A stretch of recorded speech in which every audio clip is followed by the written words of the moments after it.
मीनाक्षी का ये यौन शोषण वाला राज सुन आसपास खड़े सभी लोग सन्न रह गए। किसी को ये बात मालूम ही नहीं थी। मीनाक्षी की आंखों से आंसू बहने लगे। किसी की जिंदगी की पूरी कहानी को केवल एक वीडियो में समेट देना मुश्किल है, नामुमकिन नहीं। आज मैं आपके लिए बॉलीवुड की आइस गर्ल के नाम से मशहूर एक्ट्रेस मीनाक्षी शेषाद्री की जिंदगी की पूरी कहानी लेकर आया हूँ।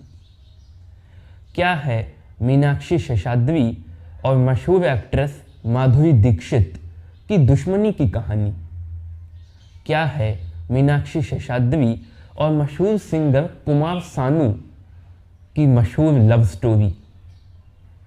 किसने मीनाक्षी शेषाद्री के साथ कई बार किया यौन शोषण? अपने करियर के चरम पर मीनाक्षी शेषाद्री का चमचमाता करियर अचानक ही खत्म कैसे हो गया? आज मीनाक्षी शेषाद्री कहाँ हैं, कैसी हैं और क्या कर रही हैं? ऐसे तमाम दिलचस्प सवालों के दिलचस्प जवाब आपको मिलेंगे सिर्फ इस एक वीडियो में। तो चलिए शुरू करते हैं। मीनाक्षी शेषाद्री का जन्म 16 नवंबर सन 1963 को अब के झारखंड और तब के बिहार के धनबाद जिले के एक छोटे से कस्बे सिंदरी में हुआ था, एक तमिल बिहारी परिवार में। मीनाक्षी शेषाद्री के पिता Peter Seshadri Sindri fertilizer factory में काम करते थे। उनकी मां सुंदरी शेषाद्री एक हाउसवाइफ थी। बहुत कम लोगों को मालूम है कि मीनाक्षी शेषाद्री का असली नाम मीनाक्षी नहीं, शशिकला शेषाद्री था। मीनाक्षी की मां को क्लासिकल डांस का बहुत शौक था। इसी वजह से क्लासिकल डांस के प्रति रुचि मीनाक्षी को अपनी मां से पैदाइशी मिली। बस फर्क ये था कि मीनाक्षी अपनी मां से 4 हाथ आगे निकल गई। उनकी मां को केवल भरतनाट्यम आता था, लेकिन मीनाक्षी ने भरतनाट्यम, कथक, कुचिपुड़ी और ओडिसी ये 4 क्लासिकल डांस फॉर्म सीखे। मीनाक्षी की पैदाइश भले ही बिहार में हुई, लेकिन उनकी पढ़ाई लिखाई दिल्ली के कार्मेल कॉन्वेंट स्कूल में हुई। मीनाक्षी पढ़ने में बहुत तेज थी, साथ ही खूबसूरती में भी अव्वल थी। उनकी सहेलियां उनसे अक्सर कहती थीं कि वो मॉडलिंग में बहुत नाम कमा सकती हैं। मीनाक्षी उनकी बातों को रफा दफा कर दिया करती थी। 12th के बोर्ड एग्जाम्स के बाद गर्मियों की छुट्टियों के दौरान मीनाक्षी ने एक अखबार में एक इश्तिहार देखा। एक ब्यूटी कॉन्टेस्ट था। उन्होंने ऐसे ही मज़े के लिए इसमें अप्लाई कर दिया। उनका सिलेक्शन हो गया और तो और ये कंपटीशन वो जीत गई। इस कॉन्टेस्ट के ज़रिए उन्हें मिस इंडिया कॉन्टेस्ट में हिस्सा लेने का मौका मिल गया।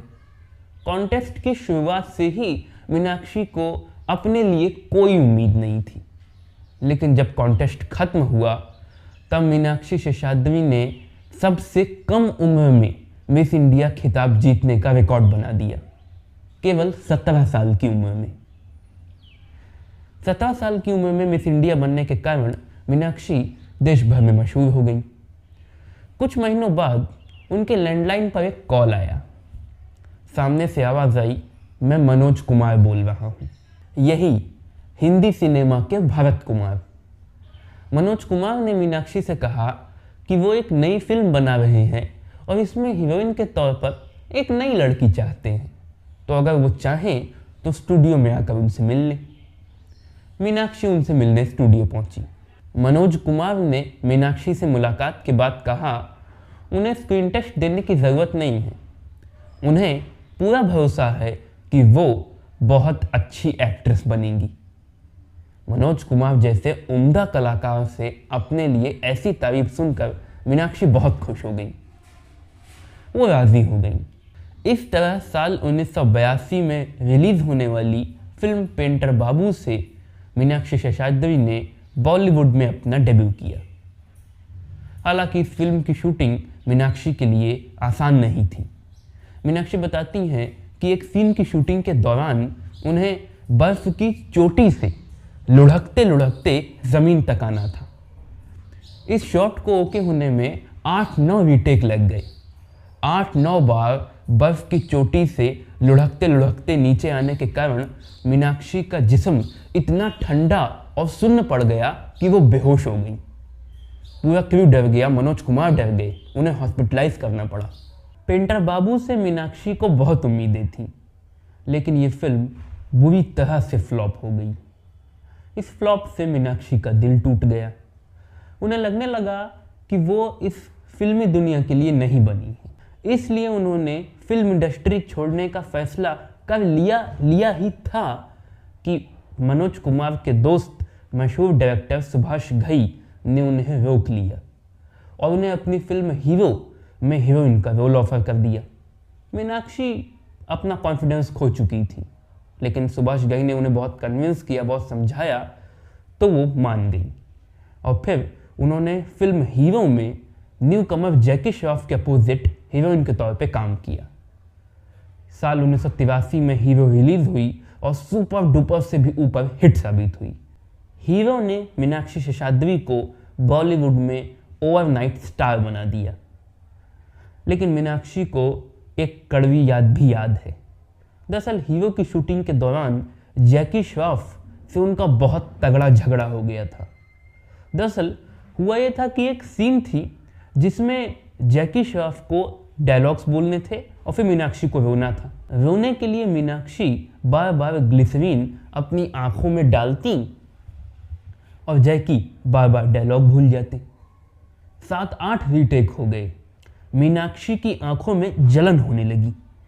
उन्होंने परेशान होकर जैकी से कहा कि अगले टेक में प्लीज़ अपना शॉट ओके कर दें, बार बार ग्लिसरीन डालने से आंखों में जलन हो रही। मीनाक्षी ने यह बात कही थी अपनी आंखों के मुतालिक, लेकिन जैकी ने इस बात को समझा अपनी काबिलियत के मुताबिक। उन्हें लगा कि सबके सामने मीनाक्षी उनकी एक्टिंग स्किल पर सवाल खड़ा कर रही हैं। उन्होंने अगले टेक में शॉट ओके कर दिया, मगर पूरी फिल्म की शूटिंग के दौरान फिर उन्होंने मीनाक्षी से बात तक नहीं की। जब फिल्म का क्लाइमैक्स शूट किया जा रहा था, तब डायरेक्टर सुभाष घई ने दोनों का हाथ ज़बरदस्ती मिलाकर कहा कि अब दोस्ती कर लो। तब जाकर दोनों के बीच कड़वाहट दूर हुई। हालांकि मीनाक्षी के मुताबिक जैकी के दिल में ये बात तब भी जिंदा रही, इसीलिए इसके बाद उन्होंने मीनाक्षी के साथ कभी किसी फिल्म में काम नहीं किया। हीरो के बाद मीनाक्षी शेषाद्री ने राजेश खन्ना के साथ आवारा बाप नाम की फिल्म में काम किया। इसके बाद लव मैरिज, होशियार, आंधी तूफान और बेवफाई जैसी फिल्मों में काम किया, लेकिन ये सभी फिल्में कोई खास कमाल नहीं दिखा पाई। फिर साल 1985 में रिलीज होने वाली फिल्म मेरी जंग ज़बरदस्त हिट हुई और साल की हाईएस्ट ग्रॉसिंग फिल्म बन गई। हालांकि इसी फिल्म की शूटिंग के दौरान डायरेक्टर सुभाष घई से मीनाक्षी का कोई पंगा हो गया, जिसके बाद सुभाष घई और मीनाक्षी शेषाद्री ने साथ में कभी काम नहीं किया। इसके बाद मीनाक्षी शेषाद्री ने माँ बेटी, दहलीज, दिलवाला, जोशीले, अल्लाह रखा, सत्यमेव जयते, स्वाति, डकैत, विजय, महादेव, इंतकाम, परिवार, सच्चे का बोलबाला, शहंशाह, बड़े घर की बेटी, घर हो तो ऐसा, अम्बा और तूफान जैसी फिल्मों में काम किया। ये वही दौर था जब मशहूर एक्ट्रेस माधुरी दीक्षित के साथ मीनाक्षी की अदावत की खबरें फिल्म मैगजीन्स में खूब छपा करती थी। दरअसल हुआ ये कि मशहूर फिल्म शहंशाह के गुमनाम डायरेक्टर टिन्नू आनंद शहंशाह के बाद एक और फिल्म बनाना चाहते थे, शनाख्त। इसमें भी वो अमिताभ बच्चन को हीरो लेना चाहते थे, लेकिन साथ में 2 हीरोइंस को लेना चाहते थे, एक फर्स्ट लीड, एक सेकंड लीड। सेकंड लीड के तौर पर उन्होंने मीनाक्षी को साइन कर लिया और फर्स्ट लीड के तौर पर माधुरी को साइन कर लिया। लेकिन माधुरी के फर्स्ट लीड का किरदार निभाने से मीनाक्षी को प्रॉब्लम होने लगी। दरअसल मीनाक्षी के मुताबिक इससे पहले फिल्म स्वाति में माधुरी ने उनकी सेकंड लीड का किरदार निभाया था और अब इस फिल्म में वो माधुरी की सेकंड लीड बन जाएगी, तो ये उनके स्टेचर को मैच नहीं करेगा, स्टेचर की खिलाफत होगी। एक तरफ ये प्रॉब्लम सुलझ नहीं रही थी, फिर कुछ और प्रॉब्लम्स भी हो गई, जिनके कारण टिन्नू आनंद ने शनाख्त को बंद कर दिया। माधुरी दीक्षित मीनाक्षी से इसलिए नाराज हो गई क्योंकि अमिताभ बच्चन की हीरोइन बनने का एकमात्र मौका हाथ से छूट गया। इसी तरह से श्रीदेवी के साथ भी मीनाक्षी की अदावत की खूब खबरें उन दिनों फिल्मी मैगजीन्स में छपा करती थी। इसी झगड़े में श्रीदेवी ने स्टेटमेंट दे दिया कि परिवार फिल्म मीनाक्षी के कारण नहीं, बंदर के कारण हिट हुई थी। तो मीनाक्षी ने भी इसका जवाब दे दिया कि नगीना फिल्म श्रीदेवी के कारण नहीं, सांपों के कारण हिट हुई थी। चूंकि इंडस्ट्री में मीनाक्षी का कोई लिंकअप या किसी के साथ अफेयर जैसी कोई खबर मीडिया वालों को नहीं मिलती थी, इसीलिए कई फिल्म मैगजीन्स मीनाक्षी को आइस गर्ल यानी बर्फ लड़की कहा करती थी। हालांकि साल 1989 में रिलीज होने वाली फिल्म जुर्म के प्रीमियर के दौरान मीनाक्षी की मुलाकात हुई मशहूर सिंगर कुमार सानू से। कुमार सानू के मुताबिक पहली नज़र में कैसा जादू कर दिया, उन्हें मीनाक्षी से प्यार हो गया और मीनाक्षी के दिल में भी कुमार सानू का तीव्र नज़र पार हो गया। उनको भी कुमार सानू भा गए। हालांकि दिक्कत ये थी कि कुमार सानू शादीशुदा थे, लेकिन फिर भी कुमार सानू ने मीनाक्षी से वादा किया कि वह उनसे शादी करेंगे। तकरीबन 2 साल तक दोनों रिलेशनशिप में रहे। धीरे धीरे फिल्मी मैगजीन्स में इन दोनों के अफेयर को लेकर तमाम तरह की गॉसिप्स गढ़ी जाने लगी और खूब धड़ल्ले से छपने लगी। कुमार सानू की पत्नी रीता इन खबरों को झूठ समझती थी, हवा समझती थी, केवल पब्लिसिटी स्टंट समझती थी। लेकिन एक दिन कुमार सानू की बिलीवेबल पर्सनल सेक्रेटरी ने औरत होने के नाते मैडम रीता को सब सच बता दिया। इसके बाद रीता ने कुमार सानू से डायरेक्ट बात की, जिसका नतीजा ये हुआ कि मामला तलाक तक पहुंच गया। कुमार सानू और उनकी पत्नी रीता में तलाक हो गया। जिस वक्त रीता और कुमार सानू का तलाक हुआ, रीता 6 महीने की प्रेग्नेंट थी। अब इसके बाद 2 बातें कही जाती हैं। एक ये कि अपने तलाक और अपने होने वाले बच्चे को खोने के कारण कुमार सानू मीनाक्षी से बहुत नाराज़ हो गए और इस नाराज़गी में उन्होंने मीनाक्षी को छोड़ दिया। एक ये कि इस तलाक के कारण मीनाक्षी की बहुत बदनामी हो रही थी। उन्हें घर तोड़ने वाली औरत का तमगा पहनाया जा रहा था। इस वजह से उन्होंने कुमार सानू को छोड़ दिया। साल 1991 में मीनाक्षी ने घायल फिल्म में काम किया। इस फिल्म की शूटिंग के दौरान डायरेक्टर राजकुमार संतोषी मीनाक्षी से बहुत इम्प्रेस हो गए। इसी वजह से उन्होंने अपनी अगली फिल्म दामिनी में भी मीनाक्षी शेषाद्री को ही हीरोइन बनाया। दामिनी 90s के दशक की one of the most iconic films में से एक कही जाती है और उसमें 2-3 मिनटों का वो मीनाक्षी पर फिल्माया गया तांडव सीन 90 के दशक के मोस्ट आइकॉनिक सीन्स में से एक कहा जाता है। और एक एक्ट्रेस के नाते भी दामिनी मीनाक्षी की बेस्ट फिल्म कही जाती है। उसमें उनकी एक्टिंग की बहुत तारीफ होती है। दामिनी की शूटिंग के दौरान राजकुमार संतोषी को मीनाक्षी बहुत अच्छी लगने लगी। इतनी अच्छी कि एक दिन उन्होंने मीनाक्षी के घर पहुंच उन्हें शादी का प्रस्ताव दे दिया। मीनाक्षी बहुत हैरान हुई, लेकिन फिर मुस्कुराहट के साथ उन्होंने राजकुमार का ये प्रस्ताव ठुकरा दिया। राजकुमार संतोषी के पांव तले से ज़मीन निकल गई, क्योंकि उन्होंने सोचा था कि जवाब हाँ ही होगा। बहुत खफा हो गए।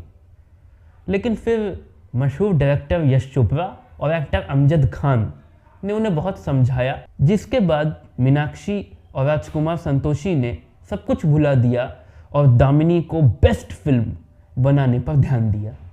मीनाक्षी शेषाद्री और राजकुमार संतोषी के बीच चीज़ें इतनी बेहतर हो गई थी, इतनी अच्छी अंडरस्टैंडिंग हो गई थी कि इस सब के बाद भी राजकुमार संतोषी ने अपनी अगली फिल्म घातक में मीनाक्षी को ही हीरोइन बनाया।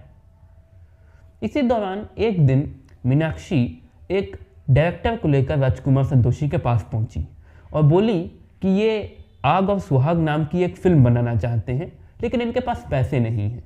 अगर आप इनकी फिल्म को प्रोड्यूस कर दें तो इनकी फाइनेंशियल कंडीशन बेहतर हो जाएगी। राजकुमार संतोषी राजी हो गए, लेकिन फिर जब उन्होंने इस फिल्म का एड देखा तो भड़क उठे और मीनाक्षी के घर पहुंचकर लगे उनसे लड़ने। इसी लड़ाई के दौरान ही उन्होंने मीनाक्षी की मां से कहा, आपकी बेटी को प्रपोज और प्रपोजिशन में फ़र्क नहीं मालूम। मैंने आपकी बेटी से शादी के लिए कहा था, अपने साथ सोने के लिए नहीं। इस घटना के बाद राजकुमार संतोषी और मीनाक्षी शेषाद्री के बीच जो बिगड़ी तो कभी न बनी। घातक फिल्म की शूटिंग और रिलीजिंग भी बहुत डिले हो गई। घातक रिलीज हुई, हिट हुई, लेकिन मीनाक्षी शेषाद्री को राजकुमार संतोषी से ये दुश्मनी बहुत महंगी पड़ने लगी। राजकुमार संतोषी बॉलीवुड के एक बहुत ही पावरफुल पर्सन थे और अपनी पावर का यूज़ वो मीनाक्षी के कैरियर को नुकसान पहुंचाने के लिए करने लगे। मीनाक्षी को अचानक ही फिल्मों के ऑफर्स मिलना कम होने लगे। ऐसे में उनकी मां ने उनसे कहा कि उनके लिए यह अच्छा होगा कि वो अपने बर्बाद होते फिल्म कैरियर को बचाने की कोशिश न करें और शादी कर फिल्म लाइन को छोड़ दें। मीनाक्षी अभी इस पर विचार कर ही रही थी कि एक अमेरिका टूर के दौरान उनकी मुलाकात हुई एक इंडियन फिल्म जर्नलिस्ट से। वो उनका इंटरव्यू लेना चाहती थी। इंटरव्यू के दौरान बातों ही बातों में उसने कहा कि वो तो नहीं, पर उसका भाई मीनाक्षी का बहुत बड़ा फ़ैन है। मीनाक्षी ने पूछा, तुम्हारा भाई भी है?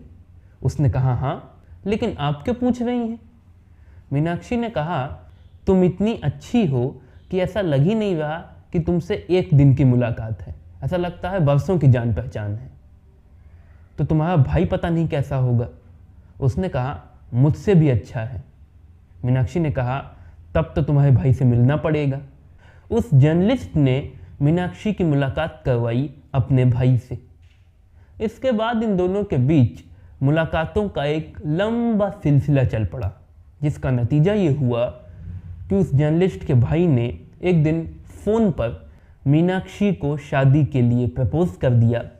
मीनाक्षी ने फ़ोन पर ही प्रपोज़ल एक्सेप्ट कर लिया और फिर साल 1997 में American based investment banker Harish Mysore के साथ मीनाक्षी शेषाद्री ने शादी कर ली। शादी के बाद उन्होंने बॉलीवुड को छोड़ दिया, भारत को छोड़ दिया और अमेरिका में ही बस गईं। अमेरिका में उन्होंने एक डांस स्कूल खोला, चेरिश डांस स्कूल, जिसमें वो इंडियन क्लासिकल डांस सिखाने लगी। अभी इसी साल मीनाक्षी फिर से भारत आईं और उन्होंने ये अनाउंस किया कि अब वो फिर से फिल्मों में काम करेंगी। उनकी बेटी जॉब कर रही है, उनका बेटा ग्रेजुएशन कर रहा है। अब वो फिर से उन हालातों में पहुंच चुकी हैं कि वो अपने करियर को फिर से शुरू कर सकती हैं। अभी 4 महीना पहले सितंबर में पुणे के एक डॉटर सेविंग प्रोजेक्ट अश्मिता में मीनाक्षी को स्पीच के लिए बुलाया गया था।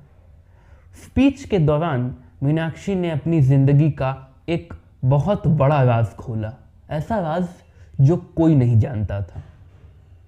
स्पीच के दौरान मीनाक्षी ने कहा कि ज़िंदगी में कई बार अलग अलग स्टेजेस पर वो यौन शोषण का शिकार हुई, उनके साथ यौन शोषण किया गया, जिसकी वजह से वो बहुत पीड़ित हुई। मीनाक्षी का ये यौन शोषण वाला राज सुन आसपास खड़े सभी लोग सन्न रह गए।